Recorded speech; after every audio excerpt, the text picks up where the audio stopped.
अस्सलामुअलैकुम स्टूडेंट्स, उम्मीद करता हूँ कि सब खुश और खैरियत से होंगे। आज जो हमारा लेक्चर है वो 1.4 है, एक्सरसाइज 1.4। प्रीवियस लेक्चर में मैंने एक्सरसाइज 1.3 का लास्ट क्वेश्चन करवाया। आज हम सीखने जा रहे हैं क्वेश्चन नंबर 1 एक्सरसाइज 1.3 क्लास में था। तो सबसे पहले यहाँ मैंने क्वेश्चन नंबर 1 लिखा है, multiply the number if possible. If possible हमने क्या देखना है, हमने इस पॉसिबल को देखना है, इस पॉसिबल को देखना है। अगर एक क्वेश्चन मुमकिन था तो करो, अगर नामुमकिन था तो फिर छोड़ दो। अगर पॉसिबल था तो कर लो, नॉट पॉसिबल था तो उसके सामने आंसर जो है आप लोग सिर्फ नॉट पॉसिबल लिखो।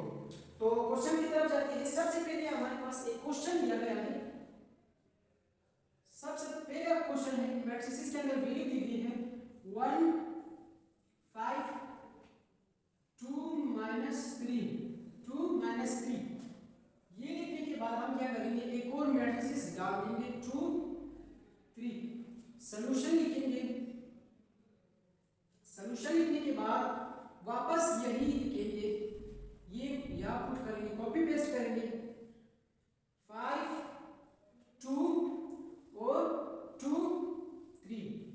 ये करने के बाद सिंपल से मल्टीप्लाई करना है। मैंने पहले भी बताया, previous lecture exercise 1.3 last question में मैंने बताया कि जब दो रकमों के दरमियान या दो मैट्रिसेस के दरमियान, दो वैल्यूज या दो साइनों के दरमियान कुछ भी ना हो तो उधर हमारे पास मल्टीप्लाई का साइन होता है।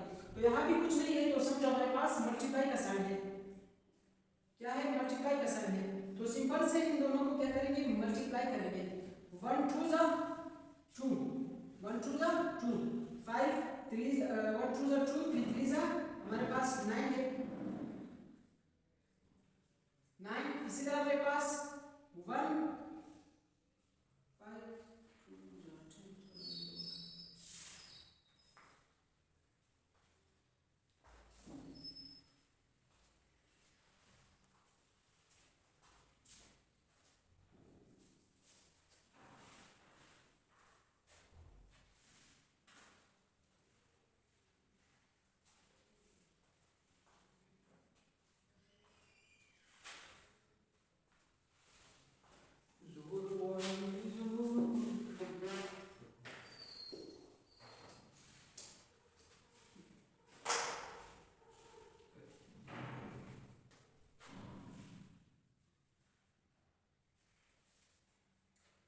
सॉल्यूशन लिखने के बाद हम लोग क्या करेंगे, सिंपल से इन दोनों को एक बार और क्या करेंगे, पुट करेंगे, कॉपी पेस्ट करेंगे। तो लिख लेते हैं 1 - 3 और 5 2 और 2 और 3। क्वेश्चन में हम लोगों ने पढ़ा था कि अगर पॉसिबल तो पकड़ना है, अगर पॉसिबल नहीं था तो छोड़ देंगे। ये हमें कैसे पता चलेगा अगर पॉसिबल था या नॉट पॉसिबल था? अगर रो का वैल्यू या रो अगर एक रो था या एक कॉलम था तो ये हमारे पास पॉसिबल है। यानी कहने का ये मतलब है कि रो और कॉलम का जो मैट्रिसेस है, लाइन है, वैल्यू है, वो सेम होनी चाहिए। फॉर एग्जांपल हमारे पास अगर दो रो थे, दो कॉलम थे, हमारे पास पॉसिबल है। दो रो थे, एक कॉलम था, नॉट पॉसिबल। यानी सेम टू सेम होने चाहिए। यहाँ आप देख सकते हो कि हमारे पास एक कॉलम, दो कॉलम, एक रो, दो रो, ये हमारे पास पॉसिबल है, हो सकता है। हम क्या करेंगे तो कर लेंगे। ये हमारे पास पॉसिबल है तो हम लोग इसको सोल्व करेंगे। सोल्व क्या कैसे करना है, इन दोनों के दरमियान कुछ नहीं है, पहले भी मैंने बताया कि दो रकमों या दो साइनों या दो वैल्यूज या दो मैट्रिसेस के दरमियान कुछ नहीं हो तो हमारे पास मल्टीप्लाई है। इन दोनों के दरमियान में क्या है, मल्टीप्लाई है। तो सादा सा मल्टीप्लाई करना है। 1 2 हमारे पास 2 आ गया, 3 3 हमारे पास -9 आ गया। और इसी तरह हमारे पास 5 2 10 और 2 3 हमारे पास 6 आ जाएगा। ये लिखने के बाद हम लोग क्या करेंगे, सिंपल सा हमारे पास मैट्रिसेस लिखने के बाद 2 3 हमारे पास 6 आया। इधर तो हमारे पास कोई भी साइन नहीं है। जब दो मैट्रिसेस जब मल्टीप्लाई हो रहे हो तो उसके दरमियान हमारे पास प्लस लाजमी होना चाहिए। प्लस आप लोगों ने खुद से लगाना है। मैं भी हमें ये इजाजत दिया है, जब आपको कोई चीज पता हो कि इधर ये चीज होने चाहिए लेकिन यहाँ पे नहीं है तो आप लोग पुट कर सकते हो। जैसे कि मैंने यहाँ आपको देख सकते हो कि मैंने यहाँ प्लस लगाया है। अब क्या करेंगे, अब सिंपल सा इन दोनों को क्या करेंगे, प्लस जो हो रहे थे प्लस करेंगे, अगर माइनस होते तो माइनस, प्लस माइनस माइनस। 9 में से हम लोगों ने 7 निकाले, हमारे पास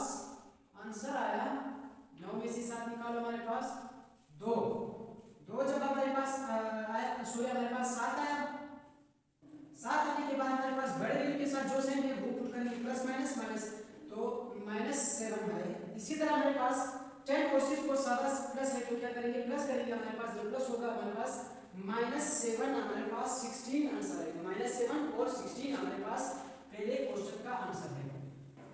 अब जाते हैं दूसरे की तरफ।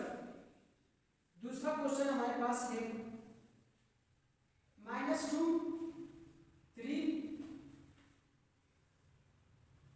-2 और 3 लिखने के बाद यहाँ एक और मैट्रिक्स है जिसके अंदर -1 1 और -3 और इसी तरह हमारे पास 2 और लास्ट में हमारे पास 5। ये लिखने के बाद हम लोग सॉल्यूशन लिखेंगे। सॉल्यूशन लिखने के बाद आप लोग यहाँ देख सकते हो कि हमारे पास एक रो है, दो कॉलम है, एक रो दो कॉलम, यानी ये हमारे पास नॉट पॉसिबल है, नॉट पॉसिबल है। यह हमारे पास दूसरा क्वेश्चन था। अब जाते हैं तीसरे की तरफ। तीसरा हमारे पास है 6 - 4 6 - 4 3 1 4। ये लिखने के बाद हम लोग सॉल्यूशन लिखेंगे। सॉल्यूशन लिखने के बाद एक बार और इस वैल्यू को कॉपी पेस्ट यानी नीचे लिखेंगे 3 1 1 4। ये लिखने के बाद सिंपल सा हम लोगों ने क्या करना है, मल्टीप्लाई करना है, क्योंकि इन दोनों के दरमियान कोई भी साइन नहीं है तो हमें क्या करना है, सिंपल सा मल्टीप्लाई करना है। 6 3 जा हमारे पास आएगा 18, 6 3 जा 18। इसी तरह हमारे पास 6 1 जा 6, इन दोनों के दरमियान प्लस 6 1 जा 6।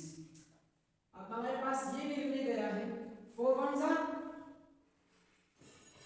4, इन दोनों के दरमियान प्लस 4 4 जा 16। ये करने के बाद हमारे पास क्या होगा, आप लोग यहाँ देख सकते हो कि ये भी प्लस होगा और ये जो वैल्यू है ये भी हमारे पास क्या होगा, प्लस होगा।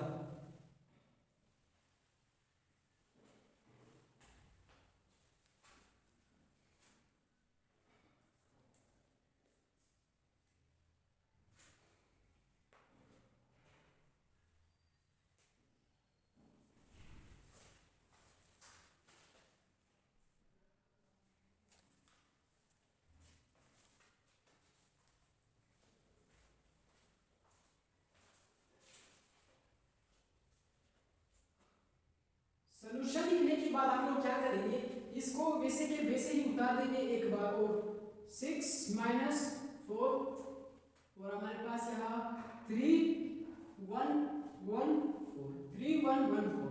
ये करने के बाद हमारे पास इन दोनों के दरमियान कुछ नहीं है तो क्या करेंगे, सिंपल से मल्टीप्लाई करना है, इज इक्वल टू 6 3 जा हमारे पास 18 प्लस लगा देंगे 4 1 जा हमारे पास 4 आ जाएगा, 4 1 जा 4। कौन सा 4 -4, क्योंकि इन दोनों के दरमियान क्या है, इन दोनों इसके पास क्या है, माइनस का साइन। अब ये वैल्यू हो गया, अभी इसकी तरफ जाते हैं 6 1 जा 6 और 4 4 जा 16। कौन सा 16, माइनस वाला 16, ये दोनों के दरमियान प्लस। तो ये हमारे पास एक मैट्रिक्स के अंदर वैल्यू पुट दी गई है, हमने क्या किया था, मल्टीप्लाई किया था, सिंपल सा हम लोगों ने मल्टीप्लाई किया। अब क्या करेंगे, अभी आप लोग यहाँ देख सकते हो कि मैंने इन दोनों के दरमियान क्या लगाया है, प्लस। पहले भी मैंने बताया कि एक मैथ हमें जो है ये अलाउ कर देता है कि जब कोई भी साइन या वैल्यू या नंबर या जो भी हो लेटर हो, अब अगर मालूम नहीं किया होना चाहिए लेकिन वहाँ पर हकीकत वहाँ पर आपके पास नहीं है तो आपने क्या करना है, सिंपल सा पुट करना है। अब इस इक्वल टू लगाने के बाद हम लोग इन दोनों की मैट्रिसेस लिखेंगे। अब क्या करेंगे, प्लस माइनस करेंगे, प्लस माइनस माइनस 18 से जब हम लोग 4 निकालेंगे हमारे पास आंसर आएगा 14। इसी तरह हमारे पास प्लस माइनस माइनस 16 से जब हम लोग 6 निकालेंगे हमारे पास 10 आएगा। कौन सा 10, -10, कौन सा 10, -10, क्योंकि प्लस माइनस माइनस 16 बड़ा है 6 से, 16 के साथ माइनस है तो हम लोगों ने यहाँ माइनस पुट कर लिया। ये हमारे पास का क्वेश्चन नंबर 3 का आंसर। अब यहाँ हम करने जा रहे हैं question number 4। Question number 4, question number 4 क्या है हमारे पास, यहाँ आप लोग यहाँ मैं लिख रहा हूँ। क्वेश्चन नंबर 4 हमारे पास है -3 2 1, -3 2 1, यहाँ आप लोग देख सकते हो। फिर उसके बाद 2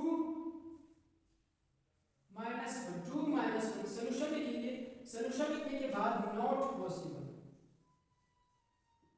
नॉट पॉसिबल। कैसे पता चला मुझे ये नॉट पॉसिबल है? यहाँ आप लोग देख सकते हो एक कॉलम दो कॉलम, कॉलम हमारे पास दो ऐसे है, लेकिन जब हमने रो की तरफ देखा तो रो हमारे पास एक था। मैंने पहले भी बताया कि जब दो नो सेम हो या दो दो हो, तीन तीन हो, चार चार हो, एक एक हो, तो फिर ये पॉसिबल है। अगर दो या एक या तीन डिफरेंट थे हमारे पास, फिर वो नॉट पॉसिबल है। तो अब हमारे पास last question, second last question में गया है। सेकंड लास्ट क्वेश्चन की तरफ जाते हैं। 5 है हमारे पास, क्वेश्चन नंबर 5 हल कर लेंगे। 3 माइनस 1 लिखने के बाद एक और मैट्रिक्स है 2 1 और 3 4, 2 1 और 3 4। अब अभी आप लोग यहाँ देख सकते हो कि हम लोगों ने क्या किया, दोनों को पहले या कॉलम दोनों को इवन करेंगे, सेव करेंगे। क्या करेंगे? एक रो दो, एक कॉलम दो कॉलम, सही है हमारे पास कॉलम, एक रो दो रो, यानी ये हमारे पास पॉसिबल है। तो सिंपल से सॉल्यूशन लिखेंगे।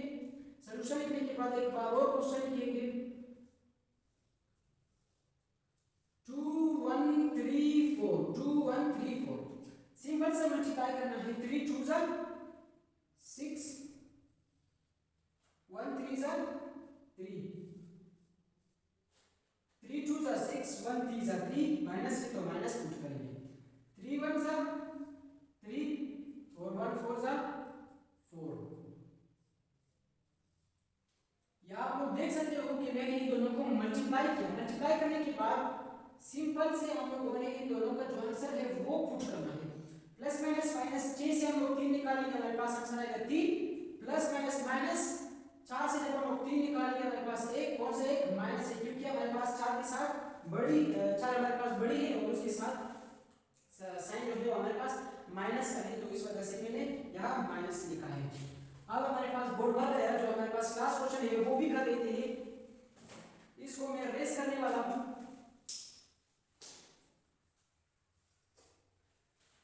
अब क्या करेंगे, हमारे पास लास्ट क्वेश्चन है।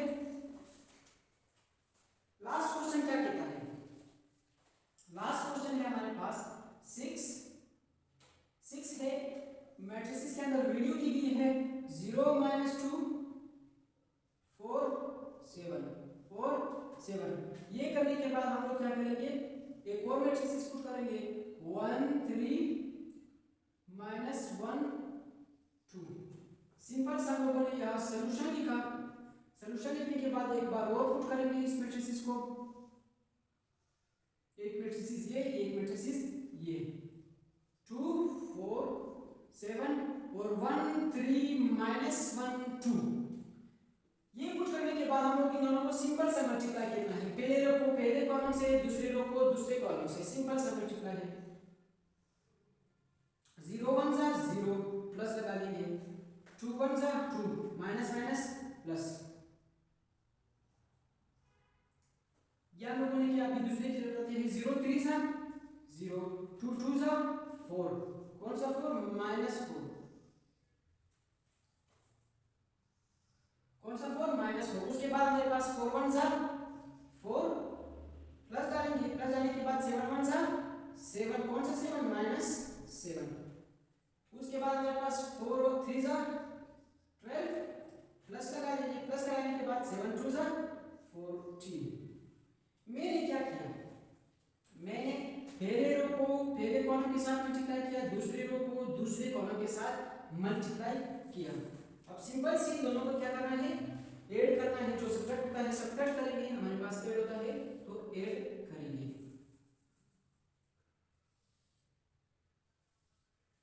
प्लस प्लस 2 में हम लोग 0 डालेंगे, हमारे पास आंसर आएगा 2। इसी तरह हम लोग दूसरे की तरफ जाते हैं। प्लस माइनस माइनस 4 से 0 निकाल, हमारे पास 4 आएगा, 0 -4 है। फिर प्लस माइनस माइनस 7 से 4 निकाल, हमारे पास 3, कौन सा 3? -3। इसी तरह हमारे पास प्लस 14 में हम लोग 12 प्लस करेंगे, हमारे पास जो आंसर है वो 26 आ जाएगा, 26। अब ये जो आंसर निकला है हमारे पास 6 क्वेश्चन का है। ये हमारे पास 6 क्वेश्चन का है। ये था हमारा क्वेश्चन नंबर 1। 6 सब पार्ट थे मुकम्मल हो गए। अगर कोई भी क्वेश्चन हो तो कमेंट सेक्शन में जरूर